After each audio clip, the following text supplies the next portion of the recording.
Hi everybody, Patty in here. Today my mug features one that has to have a lid on it because it's so freaking cold here. It helps to keep the heat in, I hope. Yeah, it's very hot. Well, I hope you grab a cup of coffee or something that you like to drink and join me. Remember the other day I said I made a haul at IKEA? I hadn't been there before. And recall that I made this little mug. And today I'm going to test it in the dishwasher. So far I've washed it by hand and you can see it's just perfect. I just used the regular Cricut vinyl for this one. And today I'm going to use this little thing. Now let me look down here and let me show you what it is. Okay, so I need to open it. And I'm thinking maybe this would be another good thing for Valentine's Day. Maybe you could make your mom or somebody that has a desk something that they could put on there, because it was only 99 cents and it fits right into this little stand and it sits like that, so I can put something on both sides of it. So that's it. Join me back here in just a few seconds and I'll show you what I've decided to do.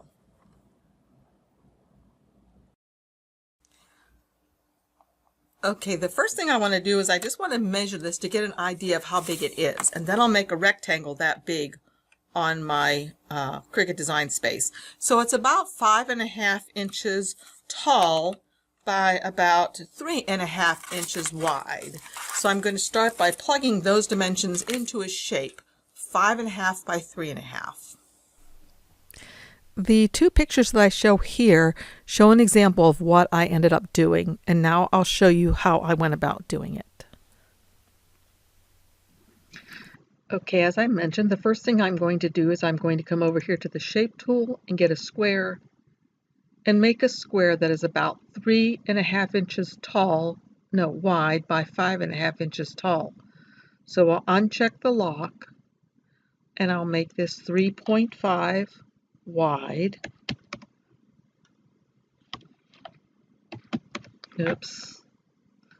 I don't know if that's me or a glitch in the program sometimes. I'm going to make this 3.5 wide times 5.5 tall. And I forgot to re-unlock this, so I need to unlock this and make this one 3. Okay. So this is the size of the rectangle I want, and I'm going to make it a lighter color so it's easier for me to see. I'm just going to make it light gray. Okay, so the next thing I'm going to do was I was thinking, what am I going to put in this box? And then I thought, you know, the first thing I'd really like to do is to kind of make it pretty on the edges. I'm going to cut it out of vinyl, and I just don't want a square edge from the vinyl. So instead, I found some flowers that I used. Now let me show you how I use those. Okay, if you'll notice up here, I clicked on Images, or over here, Images, and then I typed in border and hit the search function, and it came up with 2,373. And rather than you watch me scroll all through these, although there are really some cool ones in there, I found the one that I wanted. Okay, so I'm going to insert that one. And I had seen someone else do a video using a border similar to this, and she put it on a card, but I'm going to use mine in a different way. So the first thing I'm going to do is I do need to reduce the size of it because it's way too big even for me to work with. Okay, so then I'm going to spin it around. And now what I wanted to do is I want it to be the same height as this is. So remember, if I click on this, it says it's 5.5 inches tall. So I'm going to make this be 5.5 inches tall. And I don't care if the lock is locked, that's fine. And then I'm going to duplicate it. And I actually think I'll duplicate it so I have all 4 sides. And then the next thing I did was I just moved it on top of this so that it lined up. perfectly. See that bottom piece right down at the very bottom? And actually I can click on this and go to align and align bottom. Okay, then what I did was I clicked on both and then go to weld, like that. And you see how that makes a crazy little border, but I think it's kind of fun. So then I'm going to come to the other side, bring one of these over here. And if I want to, I can right click on it and say move to front. And then I can make sure that I take this one, shift, hit this one, and align bottom. And then again, I'll click this, shift, and this, and then I will go weld. So I have two sides done. Now I'm going to do the top. So I'll need to rotate this. And I'm going to make it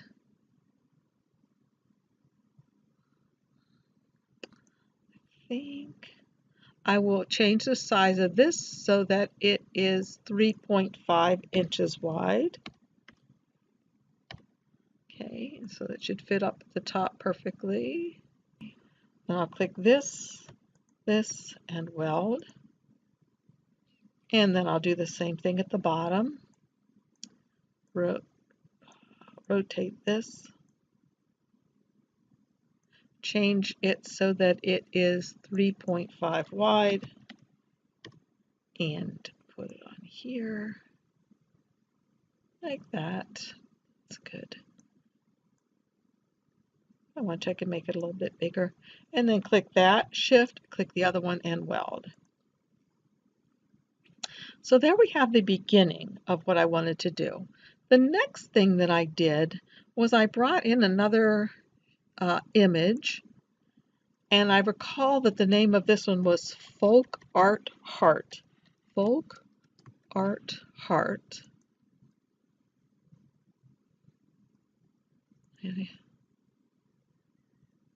Okay, and there's the heart that I used, so I'm going to insert it.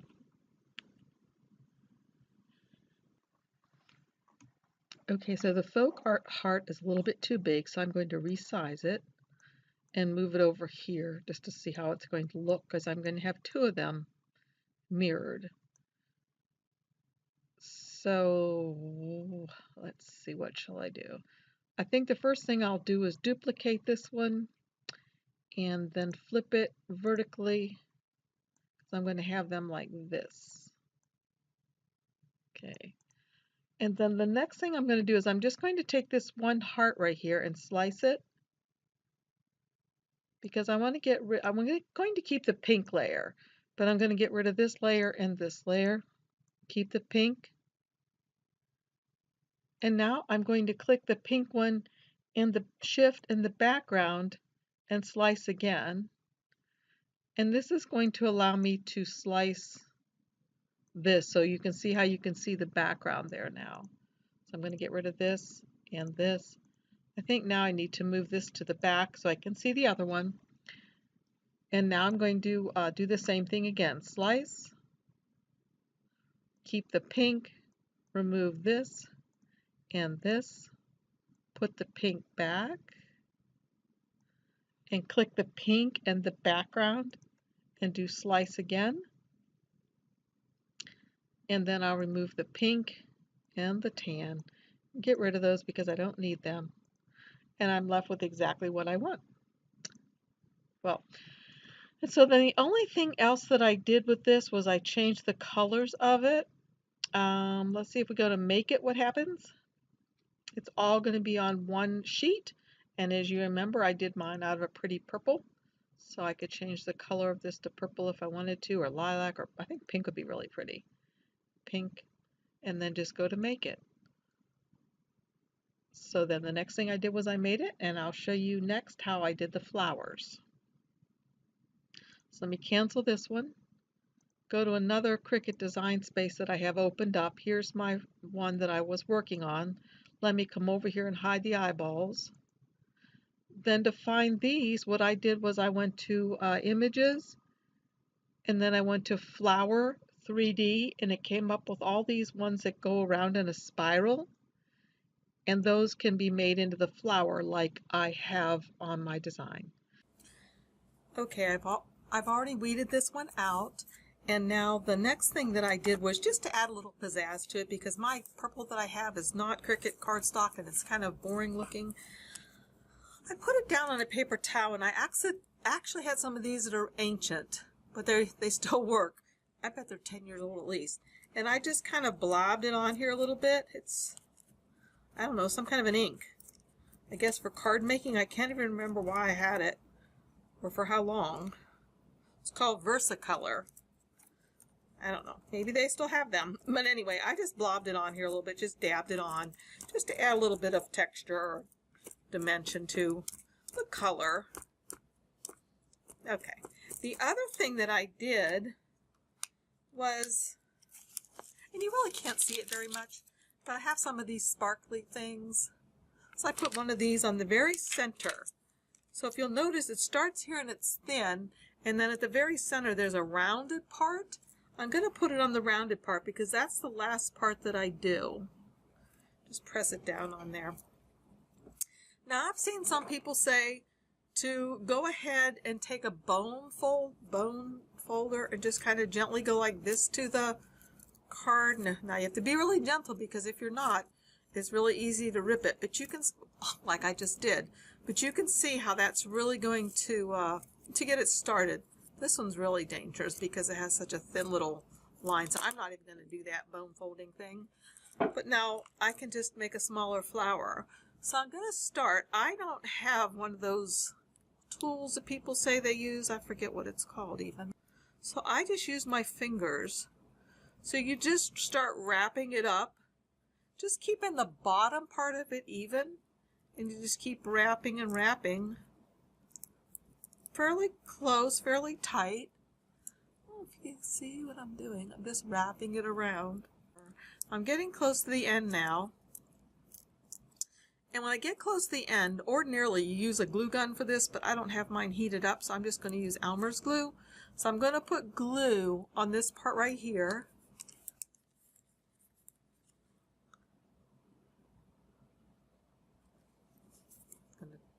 I can make sure that's open. Just put glue here on the last couple of petals, and then just kind of hold it in place for a while for it to set. And that's it. That's all there is to it. Then you get a gorgeous little piece. It looks like this. I don't know if you can see it well, but it's really pretty. So thanks a lot for joining me. If you're having fun watching the videos or learning something, please give me a thumbs up and subscribe and tell your friends. I really appreciate it. Thanks. Bye.